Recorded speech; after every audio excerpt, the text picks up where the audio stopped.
You could think of life as moving through a river. Some days the current wraps around you and gently pulls you forward.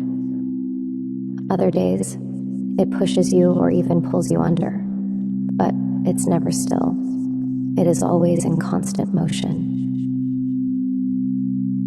In the world of psychology, there is a concept known as flow. You could think of it as the merging of action and awareness. It's when you're not forcing or chasing, you're simply immersed in the moment, existing in your most present form. In this state, your energy and attention are one and the same. The doing dissolves into being. It's like a dancer in the dance. There's no separation between the one who moves and the movement itself. And the more you find yourself in flow, the more life seems to respond in return. Opportunities begin to appear and clarity arrives. You're no longer swimming upstream just to stay afloat. So, how do you begin to access that state more often? How do you shape your environment and yourself to welcome what you truly want? Keep watching. Something meaningful is waiting for you at the end.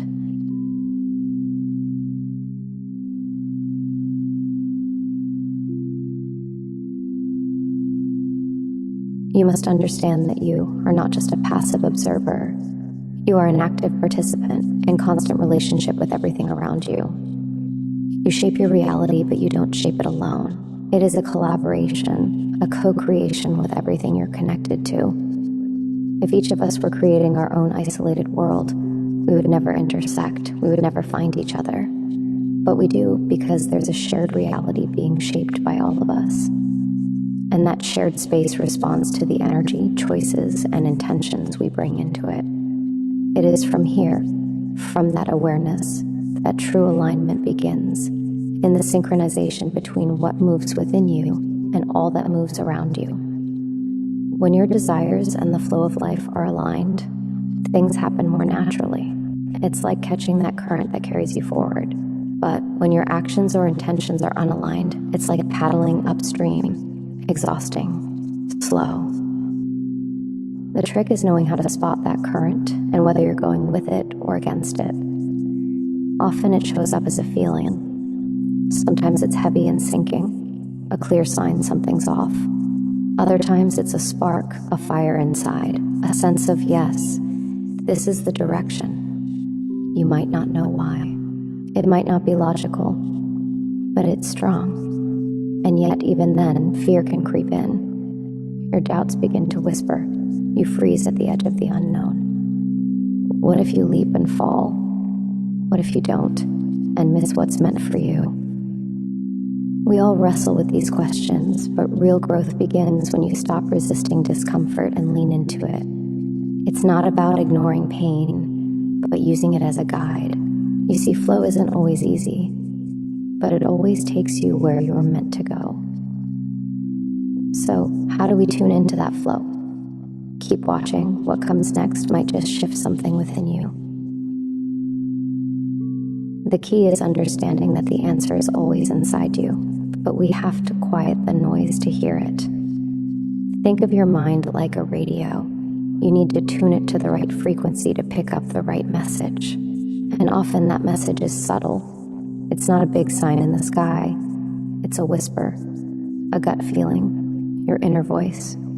You may be wondering, where does that voice come from? It's the information already moving through you, your intuition, your sense of self, your unique perspective.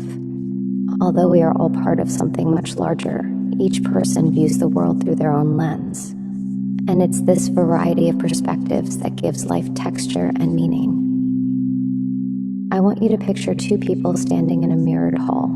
One insists they see a single reflection. The other swears it's fractured, distorted, or multiplied. Both are interacting with the same mirrors, just from different positions, because truth depends on where you're standing. Truth doesn't live in the mirror. It lives in the gaze. That tension between perspectives isn't a flaw. It's a clue that we're part of something interconnected, that there is a network we are all a part of, and each of us holds a reflection of the whole. And the more we recognize that connection, the more access we have to wisdom, to clarity, to direction. But often, we build barriers, walls between ourselves and our inner truth. Instead, we ignore our instincts, we overthink, we lose trust in ourselves. To reconnect with your inner voice, you first have to create space for it. You have to quiet the noise around you as well as settle the noise within. Only then can you begin to notice what truly moves you, what stirs something deep inside. And as you start to follow those quiet instincts, you deepen your relationship with your inner knowing, you learn to rely on your own guidance, and you begin to trust yourself again. You create a kind of feedback loop. Clarity builds confidence. Confidence lifts your energy, and that energy draws in more clarity. And finally, you begin to resonate with a life you're meant to live. And in that resonance, life responds, not magically, but naturally. A tree doesn't ask how to grow, it just reaches for the light. A river doesn't question its course, it simply flows toward the sea. Everything becomes what it's meant to, without resistance, without hesitation. And we can do the same when we slow down, listen, and align. Sometimes that means making a hard choice. Sometimes it means trusting what others can't yet see. But if it feels right, if it resonates deeply, follow it. Not blindly, but with intention, with awareness. Because the journey isn't about having all the answers. It's about trusting that the next step will reveal itself in time and having the courage to take it. Because when you do, when you're truly in flow, life doesn't fight you. It follows your lead. You become the current. You're no longer a leaf caught in the river's path. You're the force that guides its flow. Thank you so much for watching. And if you want to see more, make sure to like, comment, and subscribe.